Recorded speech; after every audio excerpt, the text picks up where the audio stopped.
Supreme Court that may be here today, Her Excellency Sarah Besolo Iyanti, Minister of Foreign Affairs and Dean of the Cabinet and members of the Cabinet.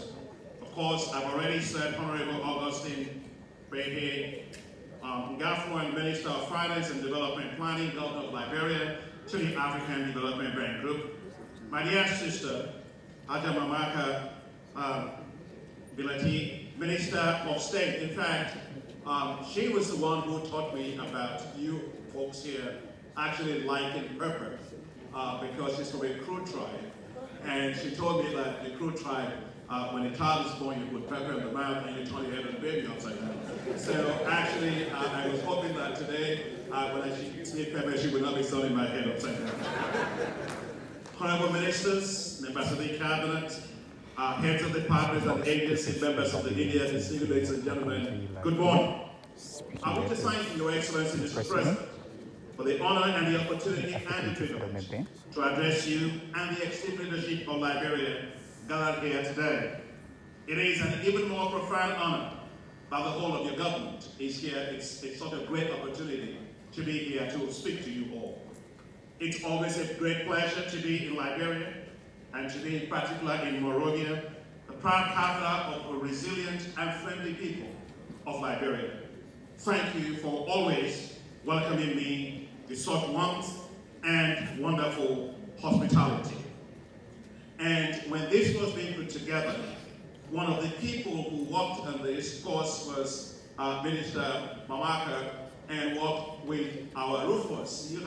I call him our Rufus, but he's actually your Rufus, Dakote, who is the Executive Director representing you at the African Development Bank, and together with the Minister of Finance. Please thank him for me. He's done a fantastic job for you at the African Development Bank. I'm proud of him, Mr. President, and you all should be also very proud of him. I have been to Liberia several times. That's because Liberia holds a very special place in my heart. I visited during the tenure of Her Excellency, my dear big sister, Africa's jewel, I call her, a Nobel Prize laureate, Her Excellency Ellen Johnson Sirleaf, the 24th President of Liberia. I am forever grateful to her because she bestowed on me the honor of the Star of Africa with the grade of Grand Band, one of Liberia's highest distinction, on January 15, 2018, and I can't forget that experience. So I actually brought it, so you can actually say, I was actually going to kind of see whether I can put it on.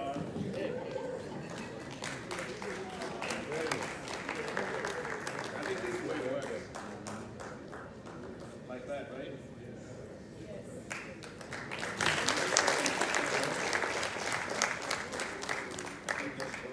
So folks, that was what? That was Kefon Kofi doing. So Mr. President, now properly dressed. Information service. So I decided that I would wear this insignia proudly today. I was present for the inauguration of His Excellency George Weah on the 25th as the 25th President. And most recently, I was here on January 22nd, 2024 for the inauguration of His Excellency President Boakai as Liberia's 26th President. You're all very lucky to have him because in the car coming, he spoke to me about his parcours, they say in French, from very, very low beginning, very poor schools, working weeks to go to school, eventually made it to where he is today. If the president can make it to where he is today, anybody can. Congratulations, sir. Liberia's peaceful transitions of power are a testimony to its democratic strength and as a source of pride for Africa. I would like to commend each and every member of your government and other leaders here today for the various inestimable roles that they serve every single day in advancing Liberia's development, and congratulations to you all. So today, I would like to speak to you, I've been asked actually, to speak to you by His Excellency the President. And so I would like to share with you some of my experiences as President of the African Development Bank. And so I'll be speaking to you today on Liberia, Arise and Shine. I'll be speaking not only as president of the African Development Bank, but I'll be speaking as a proud son of Africa, a believer in Africa, a friend of Liberia and its people. The fundamental thesis for everything that I will tell you today is that God did not make a mistake making me an African. And I always say that on the day of resurrection, if I'm allowed to make a request to God, I'd like to come out with an African flag and thank God, yes, we've been time for our last. Liberians, you are a very unique people. This is a special place, a place where the voice of freedom went forth from Liberia's establishment in 1822 to its independence in 1847. A nation that became the epicenter of hope that inspired independence movements across the continent.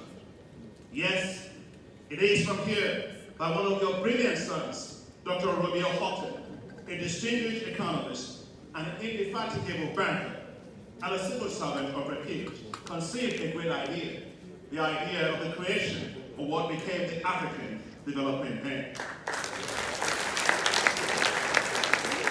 What an amazing son you had.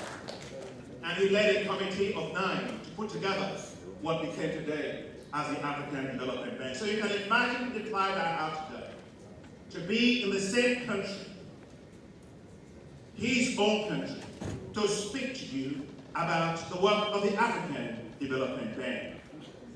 Mr. President, when you were elected in 2024 as the 26th President of the Republic of Liberia, you set out a very clear mission. It was a solemn mission. You didn't come to it lightly. You said that day, and I was in the crowd, Liberia, your mission is to make Liberia a truly bright, shining star, a lone star forever. Yes. Yes, indeed, Liberia must shine. It must shine for its people. It must shine for its neighbors. It must shine for Africa. It must shine for the entire black race with dignity and with honor. It is destined to, and it has a responsibility to. Mr. President, you said in your inauguration speech on Liberia that, I quote, "We have yet to receive economic progress in ways that reflect the country's potential and promise." But then you continue, "I believe our economic conditions can improve when we seize the opportunities we have, and that we will do." Seizing and unlocking these opportunities is what the African Development Bank has been doing in Liberia. High on the state, empowerment, empowerment, empowerment. Development, development, development. Great key. Put it up to those. They were fantastic. I enjoyed everything too.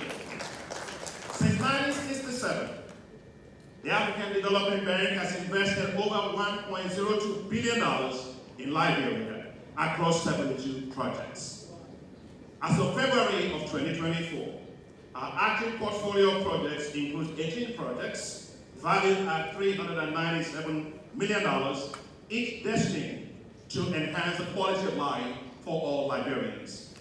Just think of the following.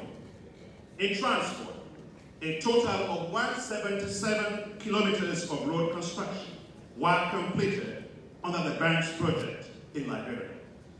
This includes 50-kilometer Fishtown Harper Road project, the 16-kilometer Harper Junction to Cavalier Border Road, the 80-kilometer Caloptin to Fishertown Road, as well as the 22-kilometer Sanequeli to So from the background, Lukwantuo, I think I called it right.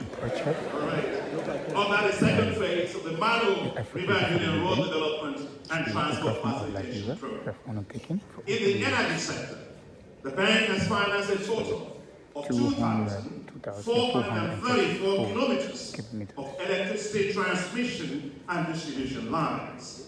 This includes 1,360 kilometers on the Côte d'Ivoire, Liberia, Sierra Leone, Guinea interconnection project, The strategic regional integration project involves high voltage transmission lines, enabling Cote d'Ivoire to export 400 megawatts of power to the other countries in the Mano River Union member states of Sierra Leone, Liberia, and Guinea. The African Development Bank financed 208 kilometers of transmission lines under the Liberia Energy Efficiency and Access Project, benefiting the Roberts International Airport and the Plebo Fish Town.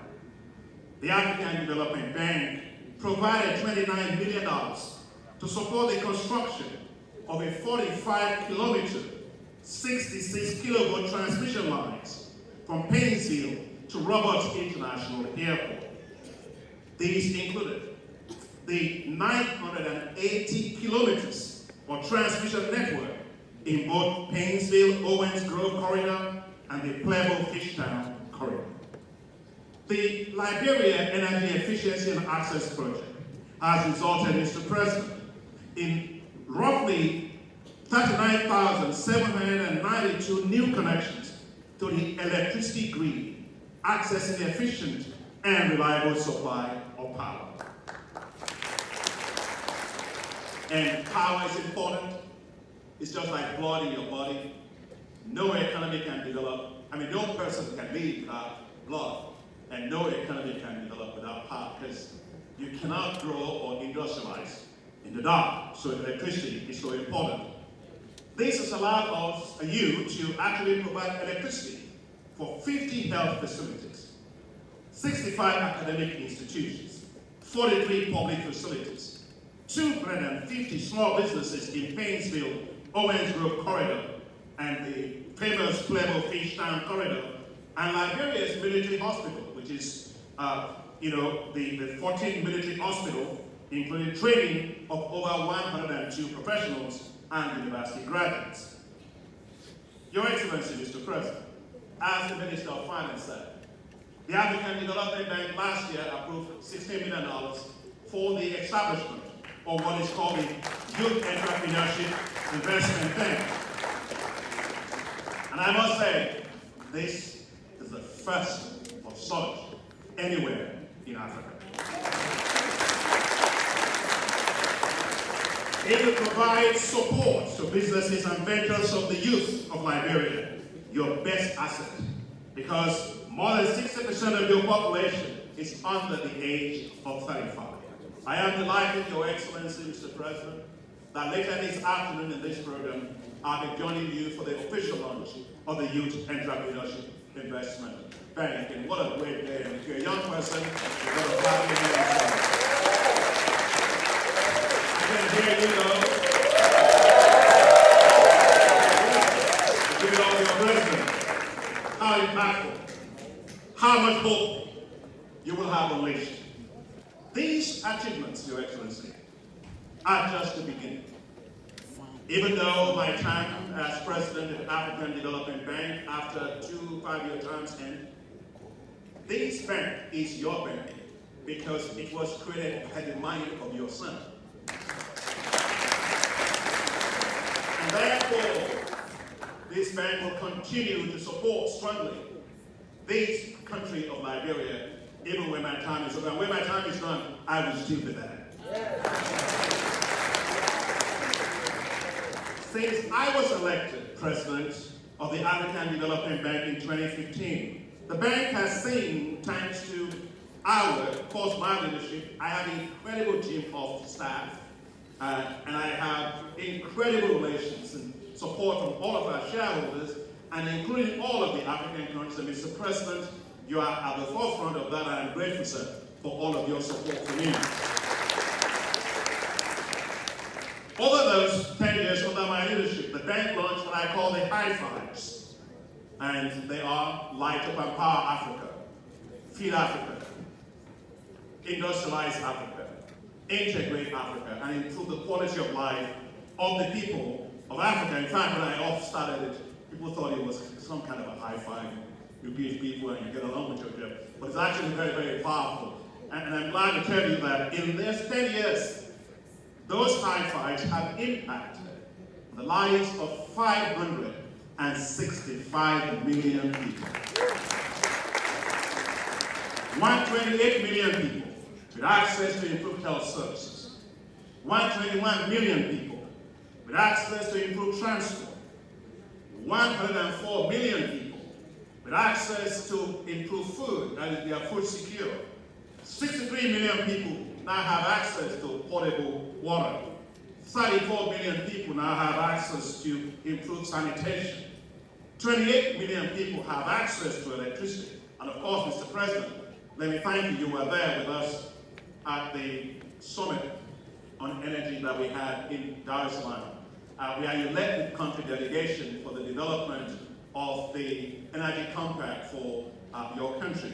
And I'm glad to say, and I don't know if anybody here is from the World Bank, I'm proud of our partnership with the World Bank on the Mission 300, which is to provide an additional 300 million people with access to electricity by 2030. Now let me tell you a little bit about electricity. I was telling His Excellency, Mr. President,